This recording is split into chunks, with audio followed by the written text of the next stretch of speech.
What's up everyone, I hope you guys are all having an amazing day. I want to start off this video by saying I still believe that the Charlotte Hornets have zero interest in trading LaMelo Ball, but it seems like more and more on social media I am seeing rumors that LaMelo Ball might want out this offseason. None of the rumors have been confirmed yet. That said, nothing can be completely ruled out, especially after that Luka Doncic trade that went down earlier this season. That trade completely changed the landscape of the NBA and the comfort level that star players have with their teams. So hypothetically, if LaMelo Ball was to get moved, what would that deal look like? If Charlotte was to give him up, they would need a haul in return. This first mock trade is a 3-team deal that includes the Mavericks and the Lakers. The Mavs would receive LaMelo Ball, Josh Okogie, Daquan Jeffries, and a 2025 second-round pick from the Lakers. The Hornets would receive Kyrie Irving, Dalton Knecht, Maxi Kleber, a 2028 second-round pick from the Mavericks, and the Lakers' 2029 first-round pick. And for the Lakers, they would receive 6'10" big man Daniel Gafford. This deal would work for Dallas because they need to find a young offensive playmaker to build around in the long term. That piece doesn't exist on the current roster.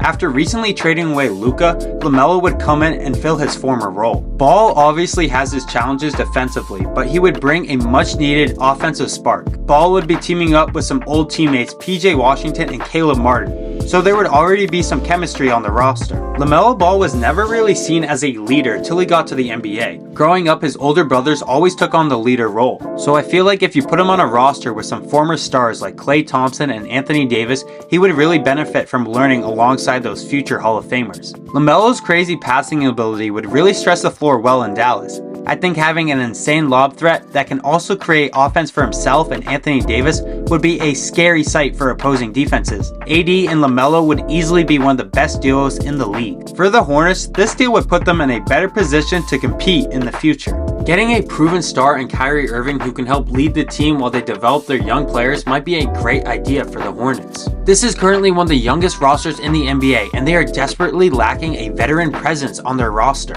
Adding young pieces like Dalton Knecht and Maxi Kleber will give Charlotte more depth and potential for the future. The Hornets clearly like Knecht because they tried to trade for him at the 2024 trade deadline, but that trade ended up not going through. The opportunity to bring in such a haul of veterans and future assets might be too good for the Hornets to pass up on. For the Los Angeles Lakers, this trade helps them because they get better at a key position that they've been lacking for some time. Daniel Gafford, who has proven himself as a solid shot blocker and rebounder, especially during that finals run, would provide a steady presence in the paint for Los Angeles. Gafford's contract, priced at $14.3 million, also offers the Lakers a cost-effective solution to their center position. I also feel like Jackson Hayes is not good enough to be a long-term starting center. Pairing up Luka with his old lob threat partner would be perfect for the Lakers, who are trying to build their future roster past the LeBron James era.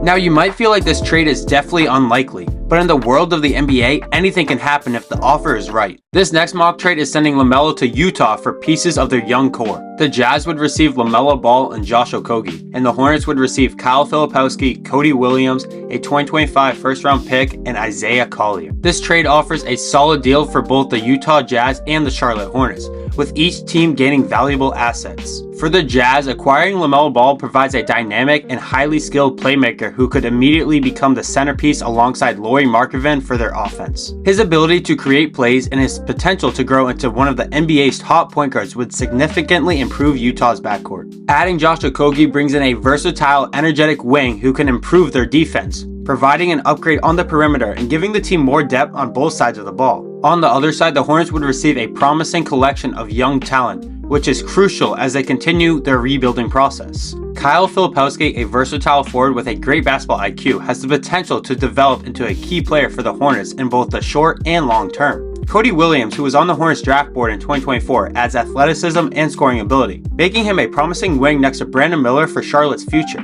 Also, the 2025 first-round pick and the inclusion of Isaiah Collier, a highly rated prospect, offers the Hornets even more opportunities to build through the draft. This would give the Hornets 2 lottery picks in a stacked 2025 draft. I feel like this trade provides both teams with a path forward. Utah accelerates their push for competitiveness, while for Charlotte, this makes Brandon Miller the franchise guy, and they build one of the best young cores in the Eastern Conference. I got a feeling that a lot of people might love this next mock trade. LaMelo Ball would be sent to Chicago to team up with his older brother Lonzo, who recently just signed a 2-year, $20 million contract extension with the team. In this deal, the Bulls would receive Daquan Jeffries, a 2029 second-round pick, and LaMelo Ball. The Hornets would receive Kobe White, Patrick Williams, Montez Bucelis, a 2025 second-round pick, a 2027 first-round pick, and a 2030 first-round pick. This trade would work well for the Chicago Bulls for many reasons. First, the chemistry with LaMelo and Lonzo on the same court would be insane. They complement each other's playing styles so well.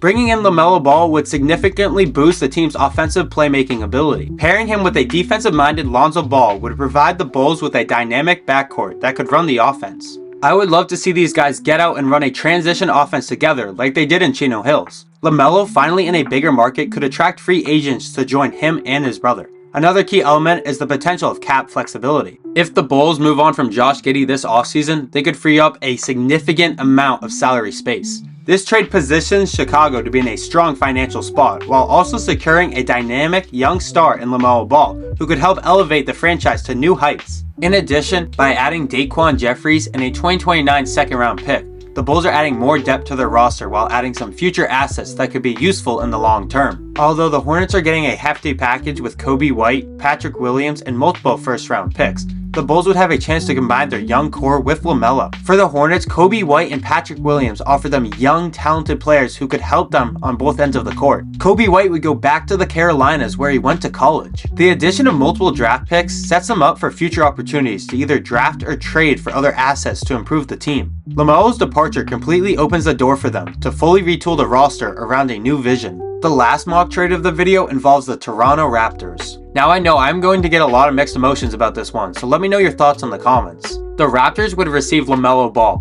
and for the Hornets they would receive Emmanuel Quickley, Jacoby Walter, a 2025 first round pick, a 2025 second round pick, and Toronto's 2026 first round top 5 protected pick. For the Raptors, this trade would give them a star point guard who could facilitate the offense well. LaMelo is around the same age as this team's young core, and I feel like it would work well offensively with this group. I think defensively there is room for improvement, but with a competitive roster I think LaMelo would improve. Honestly, half of defense is being quick enough, and the other half is not being lazy and actually trying your best to get a stop every time down the floor. Additionally, the Raptors would dump Quickley's contract in this deal. Walter, who averaged 8 points this season and was Toronto's first round selection in 2024, would thrive in Charlotte. For the Hornets, this deal is really just banking on drafting right in these next couple of seasons, and historically this team has never been good at drafting. The Quickley contract is not great, but adding it doesn't hurt the state of their roster, and perhaps he could improve. Quickley is more consistently healthy than LaMelo. The Hornets could start to take the OKC route of trying to stack up as many picks as possible, so I wouldn't be surprised if Charlotte said yes to this deal, even though it is very unrealistic. This team can be competitive within the next few years if they play their cards right. Thank you guys so much for watching. To be honest, it is hard to evaluate LaMelo's true value just because he is always injured, but when he is healthy, he is one of the best point guards in the NBA. Don't forget to like and subscribe. Culture is out.